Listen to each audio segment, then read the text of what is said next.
बेथ' जुनारनि नङा मानसिसो बियो माने जुनाराथ' जेनेबा खुरोब्ला फारसेथिंल'सो थायो खिन्थु ओरैबायदि मानसिनिया जाबाय जावखांनानै साइड दोनो। मोननाय मथेबा बै बुद्धिस्ट धोरोमनि लामाफ्राबो बिदि नागिरो जाहैदों बै गाज्रि सोलोंनाय जेनेबा मा होनगोन दायना खालामनाय बिसोरबो लाङो होनदों। दिनैसिम जोंहा माने 57 इयार्स जाबाय बेबायदि जाथाय माने जोंनि सेमेट्रिनिफ्राय माने गोथै सह गोमानाय जों मालाबाबो नुफेराखैमोन। आं बेखौ खोनानानै एबा आं बेखौ मेगनजों नुनानै आं गोबां दुखु फोरमायदों। मानो होननानै बुङोब्ला जे आंनि बाबाया 2020नि जि एप्रिल मासनि 24आव गोमादोंमोन। खिन्थु दायो नैबे फैयै फैयै नैबे 5 बोसोर जानोसै खिन्थु नैबे बाबानि जे मा होनो गोथै सह दायो बेखौ सोरबा जावखांना लांबाय माने बेयो दायो गैलिया मांखराव।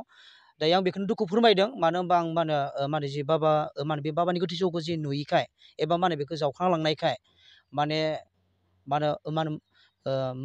बेखौ बिदि खालामनांगौ जेनेबा बेखौ दायो आङो जोबोद दुखु फोरमायदों आरो बेबायदि खालामनाङा नामोन।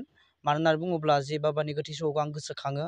मानो होननानै बुङोब्ला बेखौ आं बेयाव फैबानो आं गोबां नायफैनानै आङो गोसोखाङोमोन आरो। नाथाय दायो आंनि बे जे आंनि बाबा बिनि गोथै सहआ गैया ओंखायनो आं गोबां दुखु फोरमायदों आरो। बेबायदि जाथाय जानाया बेनो फार्स्ट टाइम। गाबोन समफोर सोरनिबा बिफा बिमा बेबायदिनो बुरैबा बुरै जानो थैलांगोन बेबायदिनो जाबाय थागोन नामा बेखौ नुहुरदों नामा नोंथांमोना?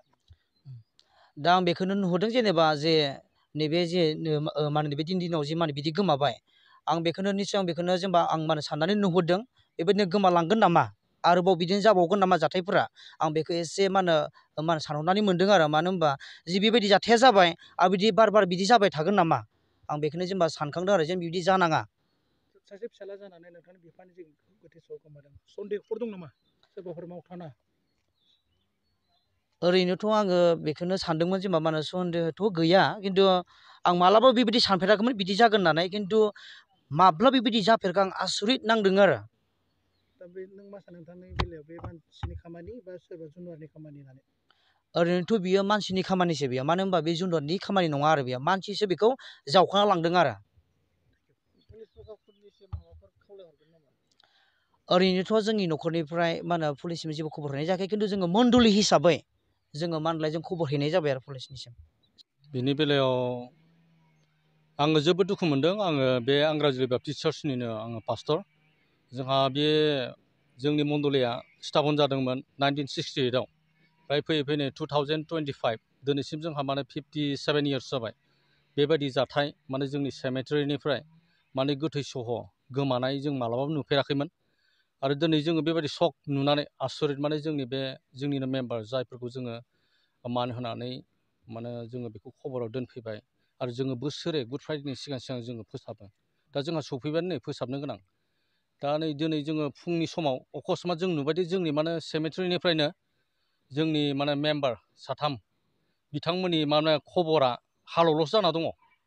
ओंखायनो आङो बेखौसो बुंनो सानदों मालाबाबो जाफेरि आरो आङो जोबोद दुखु मोनदों बे जाथायखौ नुनानै। आंनिखौसो आङो हास्थायदों जोङो जायफ्रा बे खामानिखौ मावबाय अनागारि खामानिखौ जोङो बिसोरखौ जों नागारनाय जानाय नङा। जोङो दा सरकारनिफ्राय जोङो किसुमान जोङो हेफाजाब जों लागोन। जोङो थानायावबो जों थांदों। जों आइ सि सारखौ लोगो मोनथ'वाखै खिन्थु दिनै बेलासे नङाब्ला दा मोनानो जोङो बिथांखौ लोगो हमनानै जोङो एजार होनाय जागोन। ओंखायनो आं आरो जेसेबां हायो जोङो किसुमान जायफ्रा आयेनाव हेफाजाब होनो हाग्रा बिथांमोनखौ जों लोगोआव लानानै जोङो जायफ्रा बेबायदि खामानिखौ मावबाय अनागारि हाबाखौ जोङो बिथांमोनखौ जों साजा होनो थाखाय जोङो थियारि जाना दङ। जायफ्रा गोमादों जोंहा सुनार नार्जारि होनना बुङो बिथाङा 2020 बेनिफ्राय तानिजा राबानिया 2022 ओमफ्राय हाबासिनिया 2023 आरो बिसोर लोगोसेनो दङमोन। बे लोगोसे थानायखौनो सोर जावखांना लांखो मिथिया आरो बेबायदि।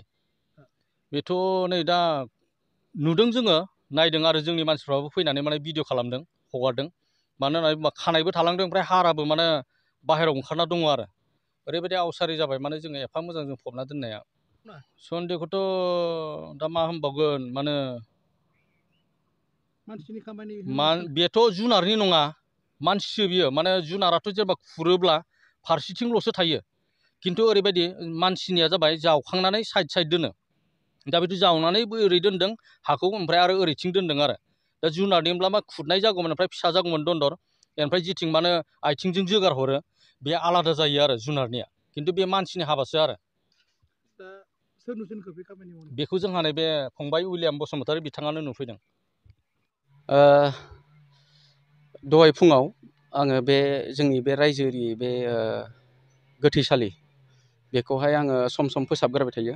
बेनिफ्रायनो दिनै आं बेखौ एवफैदोंमोन हाग्राखौ, आरो एवफैनायाव नुनो मोनबाय जे मोनथाम गोथै सहखौ जावखांनानै लांदों आरो। खानाय दङ सायाव, बेगें दङ, आरो खर'खौ लांदों, बेगेंखौ लांदों, खिन्थु किसुमान बुस्थु खानायफोरखौ लाङाखै आरो। बेनिफ्रायनो आं फुङाव बेखौ नुनानै आङो रायजोनि मानसिफोरखौ लिंबाय आरो खबर होथिंबाय। बेनिफ्रायनो रायजोआव बिदिनो दावराव जाबाय। दासिम बिदिसिम सफैबाय आरो मेडिया सिडिया सफैनायसिम। बेबायदि घटनाथ' मालाबाबो जाफेराखैमोन, बियो फार्स्ट टाइम आरो लाइफआव मालाबाबो नुफेराखैमोन। ओरैनोथ' खोनानो मथे जेनेबा दायो मानसिफ्रा गोबां सावरायसोगारदों, कनफिउस जाना दङ। मोननै अपसन नुहुरदों आरो। खोनानो मोननाय मथेबा बै बुद्धिस्ट धोरोमनि लामाफ्राबो बिदि नागिरो जाहैदों।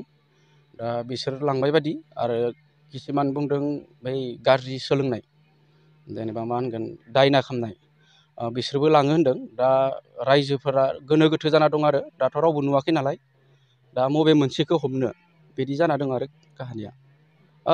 बेथ' जोबोद दुखुनांथावना जाहैबाय, खारन मानो होनबा जोंनि रायजोआवनो जाबाय नालाय, आरो बिदि जाथावै घटना बियो मोनसे, आरो जि जादों गाज्रि जादों। खारन बेयाव जायफ्रा दं थैलांबाय बिथांमोनखौ जों सनमान होनानैसो बेयाव जोङो फबफैनाय जायो। आरो बे गोथै सहखौनो जुदि जावखांना लाङोबा, हमना ला जेनेबा सोरबा बेफारखौनो खालामबाय, बे जोबोद गाज्रि जाहैबाय।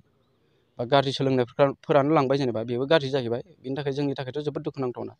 बेखौथ' जेनेबा जोंबोथ' दायो गामि ओनसोलावनो थानाय, बेथ' गोदो गोदायनिफ्रायनो जों खोनाबोदों, सल'बाथा बायदि, नङा होमबा? आरो थारैनो गोबां बिदि बै मा होनगोन कुबिराजफोरा किसुमान बेमारखौ सोखामारोबो, आरो बिथांमोननि बुंनायखौ जों मानिनोबो गोनां, नङा होमबा? दा जानोबो हानाय बिदिबो गाज्रि मावग्राफ्राबो लांदोंबो जानो हागौ।